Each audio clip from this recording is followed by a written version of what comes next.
और बिहार में 7वीं बार नीतीश कुमार सीएम बनने जा रहे हैं। पिछले 15 सालों से नीतीश ही बिहार की सत्ता पर काबिज हैं। एक बार फिर बिहार में उनकी वापसी हुई है और उनके नेतृत्व में एनडीए ने चुनाव जीता है। लेकिन सीटों के ब्रेकअप पर नजर डालें तो जेडीयू का काफी नुकसान हुआ है और आंकड़ों के लिहाज से बीजेपी अब बिहार में जेडीयू से बड़ी पार्टी है। हालांकि बीजेपी ने जेडीयू को बड़ा भाई बताकर चुनाव लड़ा था। हम 7 तस्वीरें इस वक्त आपको दिखा रहे हैं। 5 मार्च 2000 की तस्वीर आप देखिए, उसके बाद दूसरी बार, फिर तीसरी बार, 7वीं बार और एक एक करके तारीख और समय के हिसाब से हम ये बता रहे हैं कि कब कब नीतीश कुमार ने मुख्यमंत्री पद की शपथ ग्रहण की है। 20 नवंबर 2015, 22 फरवरी 2015। इसके साथ 7वीं बार अब उम्मीद है दिवाली के बाद 16 नवंबर 2020 को शपथ ग्रहण करेंगे। 27 जुलाई 2017, 26 नवंबर 2010 को तीसरी बार उन्होंने शपथ ग्रहण की थी। पहली बार जो उनको मौका मिला था 5 मार्च 2000 को और दूसरी बार 24 नवंबर 2005 को। तो एक के बाद एक नीतीश कुमार बिहार में सत्ता की पायदान पर आगे बढ़ रहे हैं। और इस वक्त की बड़ी खबर इस वक्त ये आ रही है कि पटना में जेडीयू विधायक दल की बैठक जारी है। नीतीश कुमार की अगुवाई में यह बैठक हो रही है। बैठक के बाद नीतीश कार्यकर्ताओं से भी मिलेंगे, मीडिया को भी संबोधित कर सकते हैं नीतीश कुमार। जब से एनडीए ने बहुमत हासिल किया है, नीतीश कुमार ने सिर्फ एक ट्वीट कर अपनी तरफ से बिहार का धन्यवाद ज्ञापित किया है, बिहार के लोगों को धन्यवाद दिया है। इस बार आज उम्मीद है कि मीडिया के सामने आकर वो खुलकर जीत के बाद कुछ बोलेंगे।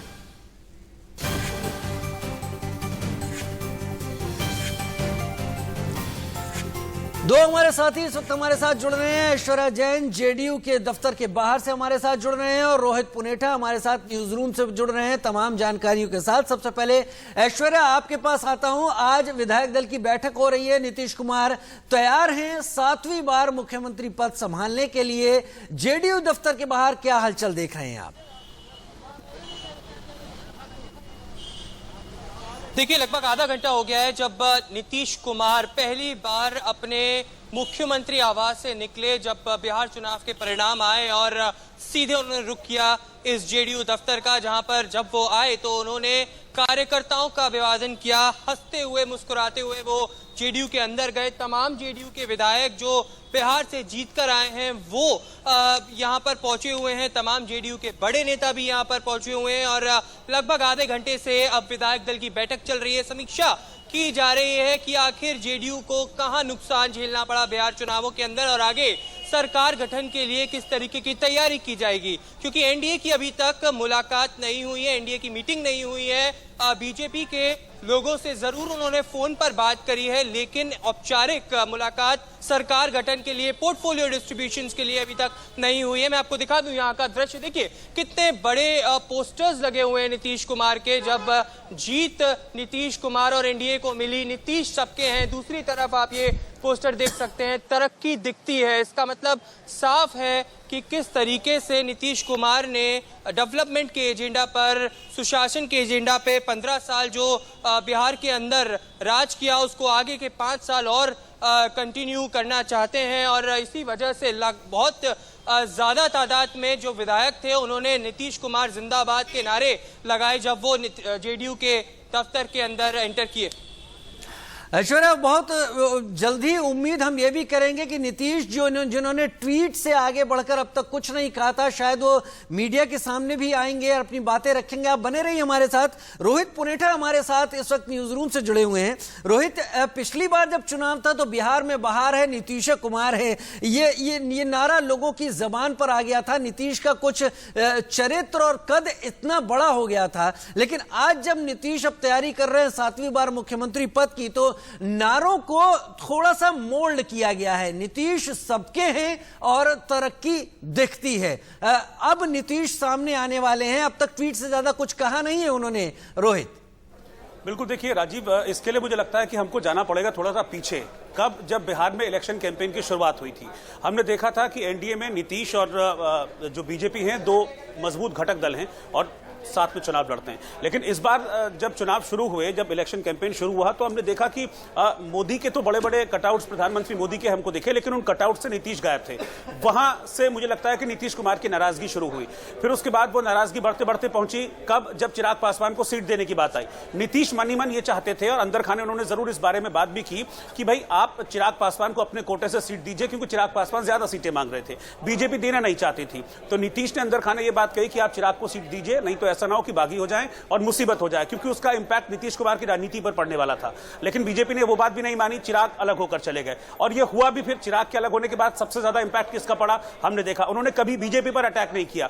तो ये एक एक करके जो नाराजगी है वो नीतीश कुमार के मन में घर करती गई। फिर चिराग ने किस तरह के स्टेटमेंट्स दिए आप देखिए पूरे इलेक्शन कैंपेन के दौरान। उन्होंने कहा कि मैं मुख्यमंत्री बना तो नीतीश कुमार को जेल भेज दूंगा, नीतीश कुमार की जगह जेल में है। इस तरह से डायरेक्ट अटैक उन्होंने नीतीश कुमार पर किए। एक भ्रष्ट मुख्यमंत्री उन्होंने नीतीश कुमार को कहा, चिराग पासवान ने। लेकिन साथ ही साथ वो बीजेपी की बढ़ाई करते गए, कहते गए मैं मोदी का हनुमान हूं, मैं एलजेपी और बीजेपी की सरकार बनेगी, नीतीश कुआं तेजस्वी खाई, इस तरह के स्टेटमेंट चिराग की तरफ से दिए गए। बीजेपी ने इस पर रिएक्ट नहीं किया, तब और नीतीश की नाराजगी बढ़ी। लेकिन ये नाराजगी और ज्यादा तब हो गई, बहुत ज्यादा गहरी तब हो गई, जब हमने देखा कि इलेक्शन के रिजल्ट्स आए। और रिजल्ट्स आने के बाद तो मैं कहूंगा जमीन निकल गई नीतीश के पैरों से, क्योंकि इस बात की शायद कल्पना भी उन्होंने नहीं की होगी कि इतना बड़ा नुकसान होगा। लेकिन आखिर नीतीश के दिल में क्या है? नीतीश के जो दिल में है वो आज उम्मीद है कि वो उनके दिल से बाहर निकलेगा, और इन तमाम नाराजगियों के बीच अगर नीतीश का तीर निशाने पर लगा है तो नीतीश का कद बिहार में क्या है ये समझ में आसानी से आता है। आप दोनों बने रहिए हमारे साथ, क्योंकि इस बीच बिहार में हार के बाद तेजस्वी का भी पहला बयान सामने आ गया है।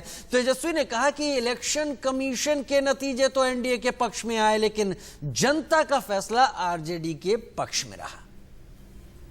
वोट से हार भी होती है, जीत भी होती है, लेकिन आप देख रहे होंगे ना चेहरे का चमक कहां चला गया, तीसरे नंबर पर। अब तक सामने नहीं आए, फिर क्वारंटाइन हो, फिर क्वारंटाइन हो। अरे भैया अंतरात्मा जगाइए, नैतिकता, सिद्धांत, नीति, विचार सब धूमिल आपने कर लिया। अब आपने तो खुद कहा संन्यास लेने की बात, संन्यास लेने का काम कर रहे हैं तो कम से कम आखिरी के क्षण दिनों में काली अपने मुंह पे मत पुतवा करके जाइए। काली अपने मुंह पर या जनता का हाय लेकर के अपने राजनीतिक सफर का अंत मत कीजिए नीतीश जी, अंतरात्मा जगाइए। इसलिए हम सब लोगों को लगा कि ये प्रेस कॉन्फ्रेंस करना, और मैं पुनः बिहार को धन्यवाद दूंगा। कहीं ज्यादा बेहतर होता अगर तेजस्वी इस वक्त एक बेहतरीन मजे हुए राजनीतिज्ञ की तरह इसकी बधाई देते, लेकिन उन्होंने अगर इलेक्शन कमीशन के नतीजे बताए तो कहीं बहुत उनकी खींच भी दिख रही है। वो उम्मीद कर चुके थे कि इस बार जनता उनके पक्ष में आ रही है। ऐश्वर्या हमारे साथ जुड़े हुए हैं इस वक्त जेडीयू के दफ्तर के बाहर से, रोहित पुनेठा भी जुड़े हुए हैं न्यूज रूम से। ऐश्वर्या, हमको तस्वीरें दिखाइए, क्योंकि नीतीश कुमार आए हैं और नीतीश कुमार अब अपने दिल की बात सामने रखेंगे। हमले चुनाव के दौरान भी होते रहे, और अब जबकि फैसला एनडीए के पक्ष में आ चुका है तो अब भी जो लोग जीते नहीं है वो हमला नीतीश के ऊपर कर रहे हैं। तस्वीरें दिखाइए, क्या कुछ चल रहा है वहां पर? देखिए, साफ तौर पर अगर भारतीय जनता पार्टी और प्रधानमंत्री नरेंद्र मोदी की बात की जाए तो जब प्रधानमंत्री नरेंद्र मोदी भारतीय जनता पार्टी के कार्यालय पहुंचे थे तो कार्यकर्ताओं का हुजूम आप देख सकते थे। नीतीश कुमार जब जेडीयू के दफ्तर पहुंचे हैं तो कार्यकर्ता तो हमें यहाँ बिल्कुल भी नजर नहीं आ रहे, सिर्फ विधायक यहाँ पर अंदर नजर आ रहे हैं, कोई भी कार्यकर्ता यहाँ पर नहीं आया।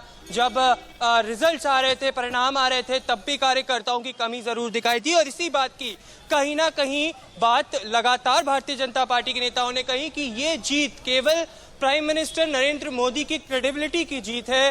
तमाम बार प्रधानमंत्री का नाम लिया गया और उनकी जो कैंपेनिंग थी उसको साफ तौर पर जिम्मेदारी उनको दी गई कि उन्हीं की वजह से भारतीय जनता पार्टी की और एनडीए की बिहार के अंदर जीत हुई है। नीतीश कुमार का कद वाकई में कम हुआ है, इस बात की भी कहीं ना कहीं बात कही गई थी। लेकिन 3 से 4 दिन की बात की जाए तो राजीव, लगातार हम देख रहे थे कि नीतीश कुमार और जेडीयू की तरफ से कोई भी बात बोली नहीं जा रही थी। आज मैं खुद स्वयं विकास कुमार चौधरी के पास गया, जो बिहार विधानसभा के अध्यक्ष रहे हैं, नीतीश कुमार के बाएं हाथ रहे हैं। उनसे मैंने दरखास्त की कि आप कुछ बोलिए, क्योंकि जेडीयू की तरफ से बिल्कुल शायद ऐश्वर्या यहाँ पर जो तमाम बड़े नेता हैं जेडीयू के, वो भी इंतजार कर रहे हैं कि नीतीश जो लगातार चुप हैं, उनकी चुप्पी टूटने के बाद ही वो अपनी बात सामने रखें और कहीं ज्यादा बेहतर होगा। और वो चुप्पी शायद अब से कुछ देर में टूटेगी और तब हम आपके पास एक बार फिर आएंगे। बहुत शुक्रिया ऐश्वर्या जैन, आपका भी हमारे साथ जुड़ने के लिए। रोहित पुनेठा, आपका भी हमारे साथ जुड़ने के लिए।